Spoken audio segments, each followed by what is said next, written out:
fellows at CBS's. Hello. Hello, Mr. Autry. Yes. This is Nancy Anderson with Copper News Service. Yes. And tell me, first of all, exactly what you do on this CBS show November 11th. November the 11th. Mm-hmm. Well, let's see here. But they're running this, I don't know which one it is now. They're working on two of them. I don't know just what they're going to use. Uh-huh. Are you going to sing? No, I'm not. Uh-huh. They might say, get some clips Uh-huh. from some of my pictures and use them there, because I know they've been working on two of them. Uh-huh. And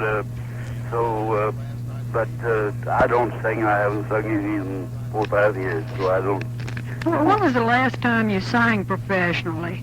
Professionally? Mm-hmm. Oh, about 5 years ago. Now, what was the event? Was it a record or a concert? No, I did some benefit somewhere. I forget where it was.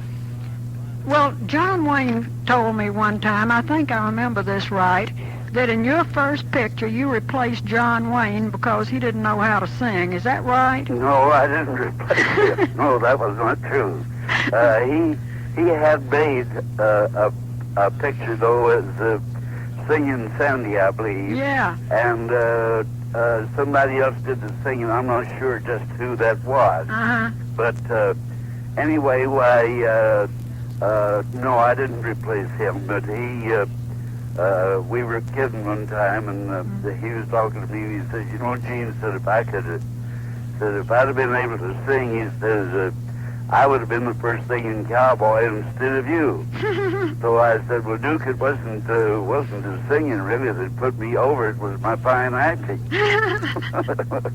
But Wayne and I are very, very good friends. But he said that he didn't want to be a singing cowboy. Number one, he couldn't sing, and said he wouldn't go anywhere, and they'd ask him to sing, so heck, I couldn't even carry a tune. Yeah. Well, as I recall it, I probably am all mixed up. I think he said something like that. He told them, if you need a singing cowboy, you'll have to get another cowboy. They said, don't worry, we've got one, and you were the one. Well, I guess that could have been right.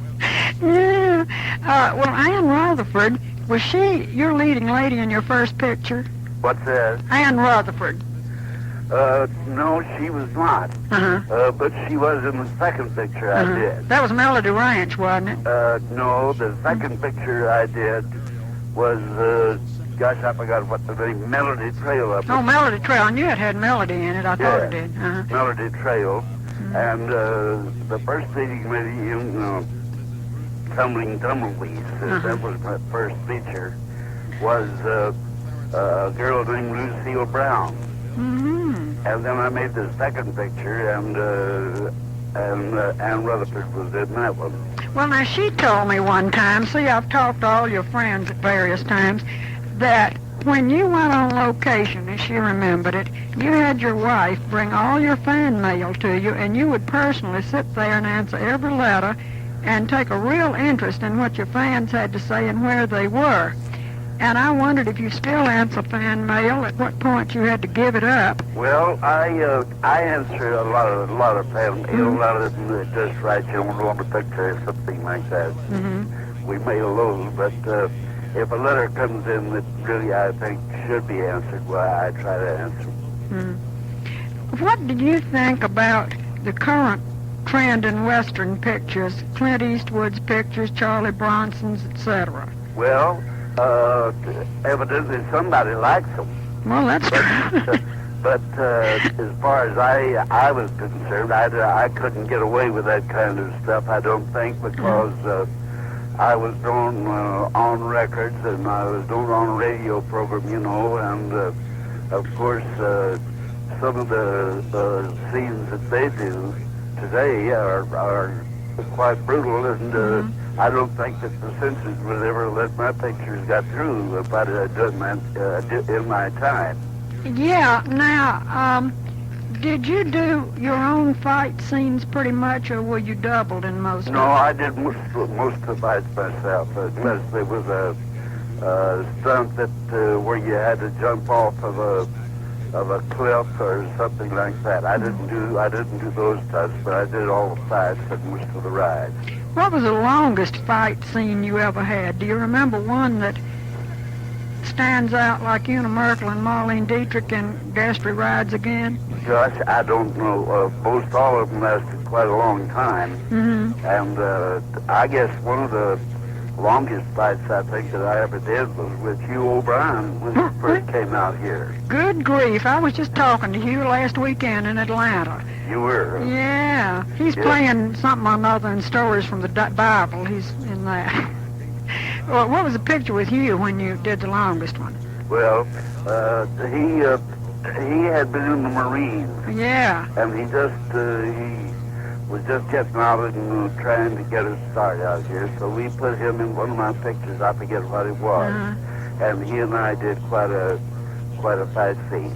Did you know him before he was in the picture? Did you help get him the job? No, I didn't know him. I had met him. Yes, I okayed the gas all right. Okay to him. I said I'd be glad to have him.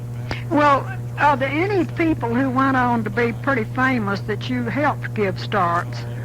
Well, of course, Smiley Burnett was here, and so was Pat Buttram was on radio, but not in pictures. Mm-hmm. And I worked with a little girl that used to sing with Ted Weems. Her name was Mary Lee Wooters, we called her. Mary Lee who? Mary Lee Wooters, Wooters. Uh-huh. They just billed her as Mary Lee. Uh-huh. And she did very well. And, of course, quite a few people. Gail Davis, I worked with Gail Davis, who later did her own series called Annie Oakley. Mm-hmm. And, I worked with quite a few young starlets and quite a few young men that came up. Did you ever work with Dorothy Fay, who married Tex Ritter? No, but I knew her real well. She is the loveliest lady. I talk with her every once in a while. She lives in Nashville, and of course... Yes. Well, I just did we did a show here, we called it the Singing Cowboys. Mm-hmm. And it was myself, Roy Rogers, Rex Allen, Jimmy Wakely. By the way, Jimmy Wakely, I more or less started out here in pictures too. Jimmy Wakely, and we had Tex Ritter's and stuff that he had done before he passed away. He's in there. Was that a film? John Ritter, his son, narrated the picture. What network is that for? Is it a documentary for theaters? What? Is that for theatrical release or for a network? I'm not sure yet what we're going to do with it. I think we'll probably regional release. Another singing cowboy who was coming along about the time of Rex Allen wasn't it Monty Hale? Yes. Yeah, he's out in Santa Monica right now, I think. Yes, I know Monty very well. Yeah, and I always understood he and Rex Allen were really the last two singing cowboys. That wound it up. Well, I think that was it. In fact, I think that Rex Allen had a great chance, but it's one of those things, you know, he came along too late. By the time he came in, when Roy Rogers started, why, he worked with me in several pictures before he ever became a star. And then when I was in the service, I went in the service in 1942, and so Roy was practically the only singing cowboy at that time. And then after I got out of the service, I came back, and then Roy and myself were practically the two singing cowboys, and Rex Allen came along about that time, but then television came in, and so a lot of the B theaters that played our pictures have closed down. Yeah. And so it's just one of those things. I always thought that Rex Allen had an awful lot of talent. Well, now, Rex Jr. told me recently that he'd had somebody approach him about making a new singing cowboy movie. About what? About making a singing cowboy movie. Rex Allen Jr. told me that. You know, he records for Warner Brothers or somebody. Yes. And do you think a new singing cowboy could make it these days? I think they will, yes. Have you heard young Rex sing, and what do you think of him? I think he's got a lot of talent. Mm-hmm. Yes, I do. Well, NBC is going to have a new series on next spring, so they plan, called Shiny Western. And Paul Klein said... Called what? Shiny Western, unless they change the name. And Paul Klein described it as a classic, old-fashioned horse opera kind of Western with the good guys and the bad guys instead of a hero who's kind of peculiar. I see. But that they're going to use very modern techniques, you know, like the slow-motion camera and full color and all that. How do you think something like that will be received? Well, I think it would. I think the Western pictures will always be here. I think the kids like Western pictures. But do you think a Western where they don't have as much violence and where the good guy is really good and the bad guy is really bad and that? I think that's correct. Yes. I like that idea. I think it'd be, I'd love to see it tried, that's for sure. Well, sure, it certainly would be good. Yeah. Jack Elam said something real funny one time. He said when he started making Western pictures, the hero used to shoot the villain instead of marrying him. Who said that? Jack Elam. Who? Jack Elam. Oh, yeah. Yeah, you know, he's been the bad guy in so many Westerns. Yes, that's right. Who was the villain you played opposite most often? Oh, gosh, I played a lot. I played with a lot of villains in some of those pictures. I had, oh, gosh, I couldn't begin to tell you all of them. I was lucky, though, in a lot of ways, because I got to play with some very fine actors at that particular time, like Monty Blue, who was a big star, and, like Jack Holt. Oh, yeah. And Wally Berry. Oh, you played with Wally Berry? I didn't remember that. Not Wally Berry, I'm sorry, Noah Berry. Noah, yeah. Yes. And then I did a picture, the picture you mentioned a while ago, Melody Ranch. Well, I had Ann Miller was my leading lady in that picture. And Jimmy Durante worked in it. Oh, my goodness. And Jimmy Durante and Gabby Hayes. And we had a couple of heavies then. Gosh, I can't think of who they were. But I worked with some mighty fine people like William Farnham and people like that. Yeah. Was Here Comes Santa Claus your biggest seller record? No. The biggest one I had was Rudolph the Red-Nosed Reindeer. Well, how did Here Comes Santa Claus compare? That was a good one, but I think Here Comes Santa Claus is up there about 5 million. But Rudolph the Red-Nosed Reindeer is about 11 million. Good grief. So that was the biggest.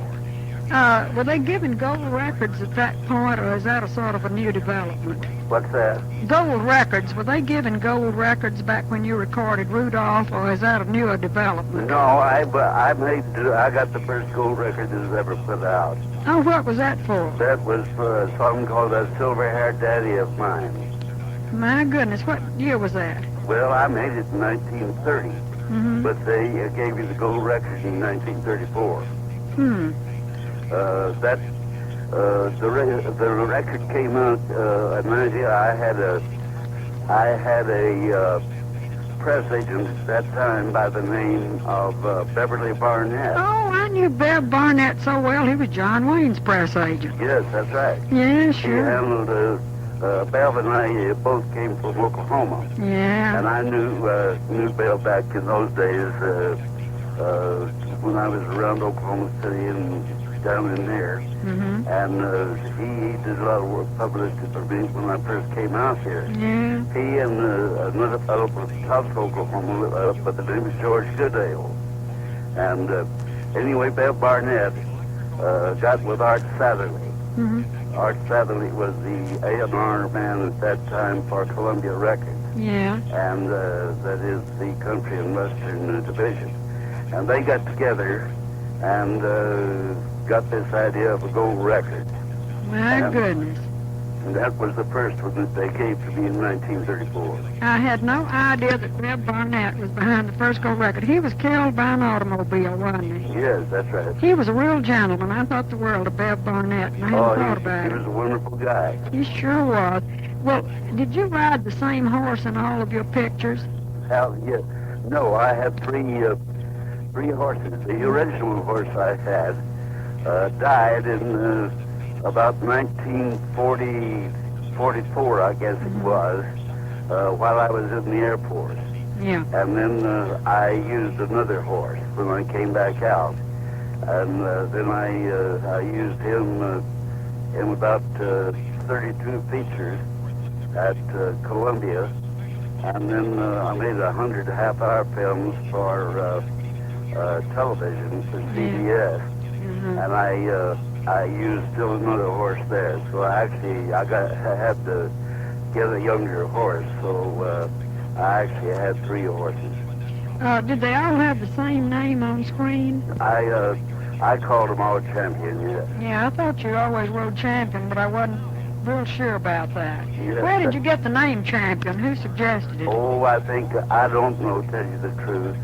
Mm-hmm. It's just one of those things, you pick up a name and you don't know where it comes from. Do you have a horse now? Do you ride much? Oh, I don't ride very much. Actually, I don't have the time. I have 6 radio stations and 2 TV stations, and I have a baseball club. Yeah, you're pretty busy. And a hotel and a ranch over in Arizona, and I just don't have the time to fool with them. I ride once in a while. I ride in a parade, and that's about all.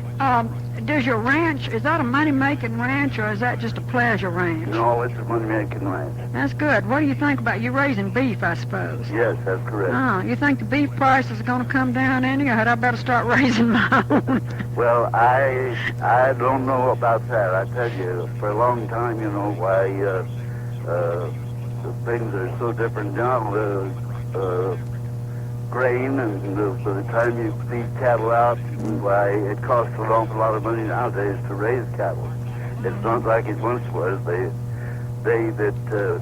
you could pay a cowboy $100 a month or something like that. Why, what the heck, they get $100 a week. So Yeah. Everything's gone right on up. I know it. Everything. We were talking about that this morning. My husband and I, we were looking at an old newspaper he found out in the storeroom, and I declare it's depressing. Yes. What's happening? Well, Mr. Autry, this is just an honor. What paper do you write for? I'm syndicated with Copley News Service out of San Diego. Copley, yes, I know him. You Sure. probably knew Mr. Jim when he was alive. Yes, I did. Yeah, he was a nice man. Sure. He sure was. And so Yes. I'm syndicated by the News Service, and that's where I write. Who carries your column in Nashville? Well, in Nashville, the Tennessean does pretty much. They don't carry it every day, but they get it every day and carry it as they feel like it. I see. And, I knew Stillman Evans very well when he came there. Mm-hmm. He started the Tennessee, and I also knew, wasn't it Jimmy Stallman owned the Banner? Oh, yeah, Jimmy Stallman. I grew up in Nashville, and we had a box at the Vanderbilt Stadium right next to Major Colonel, I've forgotten his title, Colonel Stallman, wasn't it? Oh, yes. Well, I knew Jimmy, and I knew Stillman Evans very well, and I knew Mr. Tony Sudicum years ago there. Yeah, goodness, I bet you'd know Tony Sudicum. You're talking about people that go back a way. Yes, well, I played all of his theaters years ago. Yeah, Tony Sudicum. And I see Randy Wood out here quite often. Yeah, now Randy Wood, I met him when he first came out to California. I lived out in California for about 25 years, and we just came back to Tennessee 2 years ago. Oh, I see. Mm-hmm. Where'd you live here? I lived in Manhattan Beach. Well, that's nice down there. It is. We lived in one house so long it was paid for, so that goes to show you. Well, that's good. Well, it's awfully nice to talk to you, and I know that we have a lot of mutual friends out there. I know most all of them is on the Autry. I've known old Roy Acuff for many years, and Eddie Arnold, and so many of those people. Well, it's very nice talking with you, and I look forward to this special CBS has on. Well, thank you. I'm sorry that I didn't have a chance to get back to you yesterday. Well, that's all right. I know you're busy. All right. All right. Thank you.